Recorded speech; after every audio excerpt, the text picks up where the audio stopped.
দেখো, তোমরা নিশ্চয়ই শুনতে পাচ্ছ মেঘের গর্জন কেমন গর্জে উঠেছে। আর এটা কিন্তু চৈত্র মাসের প্রথম দিন। আর চৈত্র মাসের শুরুতেই দেখো কালবৈশাখীর মতো ঝড় বৃষ্টি নেমে আসলো। তাই বলে কি বাবার ভক্তরা থেমে থাকবে? একদমই নয়।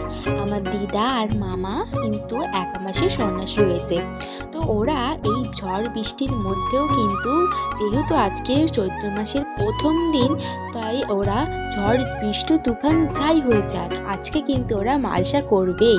আর দেখো তেমন মতো সব কিছু গুছিয়ে নিয়ে, জানি সব কিছুতেই জল পড়ছে, তাও ওরা কিন্তু হাল ছাড়েনি। আর সব কিছুকে একদম ঠিকঠাক নিয়ম মেনে কিন্তু এই আয়োজনটা করেছে। আর মালসা শুরু করার আগেই দেখো আমার মামা ধূপ দিয়ে দিচ্ছিল, আর আমার দিদি সব গুছিয়েও নিয়ে এসেছিল। এবার আস্তে আস্তে ওরা মালসা গুনটা ধরিয়েই আমার দিদি মহাদেবকে ডাকছে।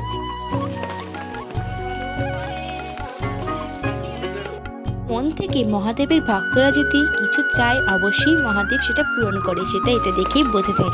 এরকম রিলেটেড অনেক ভিডিওই এক মাসের টানা আসছে। তোমরা আমার চ্যানেলটাকে সাবস্ক্রাইব করে দিয়ে এরকম আরও ভিডিও তোমরা দেখতে পাবে।